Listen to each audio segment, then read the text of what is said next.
નમસ્કાર મિત્રો, શેર બજાર ગુજરાતી યુટ્યુબ ચેનલમાં તમારા બધાનું સ્વાગત છે। મિત્રો, આજે આપણે પેટીએમ ના શેર વિશે વાત કરવાના છે।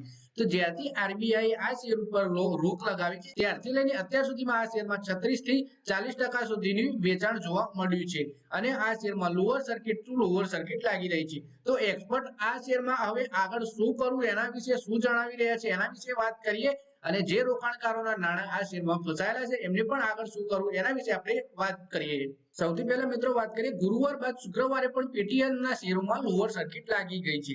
20% ઘટીને 487 રૂપિયાના ભાવ પર આવી ગયા છે। શેર હજુ સુધી તેના સૌથી નીચલા સ્તર પર છે। આ શેર આ પહેલા શેર 1 નવેમ્બર 2022 ના રોજ 491 રૂપિયાનું નીચલું સ્તર પર સ્પર્શ્યું હતું, એટલે કે ઓલ ટાઈમ લો ઉપર અત્યારે શેર ચાલી રહ્યો છે। પછી આપણે વાત કરીએ કે આ કંપનીનો આઈપીઓ 21 રૂપિયાના ભાવ પર આવ્યો હતો અને 1700 રૂપિયાએ લિસ્ટ થયો હતો। ત્યારબાદથી આ શેરમાં સતત ઘટાડો જોવા મળી રહ્યો છે।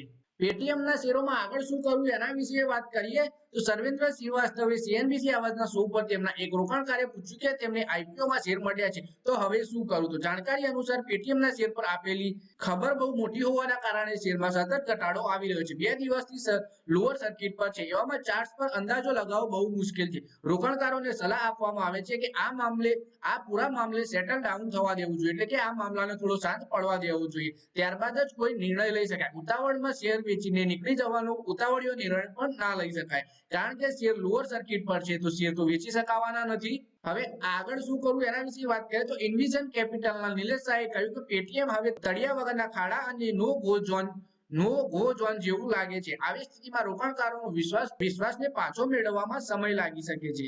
આ પૂરા મામલે પેટીએમ મેનેજમેન્ટની સ્પષ્ટતા આવી ગઈ છે। આરબીઆઈની કાર્યવાહી પર પેટીએમની કોન્ફરન્સ કોલમાં પેટીએમે ઘણા સવાલોના જવાબ આપ્યા છે। મધુર ઢેરોનું કહેવું છે કે અન્ય બેંકોની સાથે કામકાજ ચાલુ છે। નોડલ એકાઉન્ટ બીજી બેંકોમાં ટ્રાન્સફર કરવામાં આવશે। અન્ય બેંકો સાથે સંકળાયેલા રહીશું, પીપીબીએલ સાથે નહીં। તો મિત્રો, આ વિડીયોમાં આપણે પેટીએમ ના શેર વિશે વાત કરી, જેમાં આરબીઆઈએ કાર્યવાહી કરી તેના પછી શેરમાં જબરજસ્ત આપણને સેલિંગ જોવા મળી અને 40% જેટલો શેર 2 દિવસમાં નીચે આવી ગયો છે અને તેના ઓલ ટાઈમ લો પર શેર ચાલી રહ્યો છે।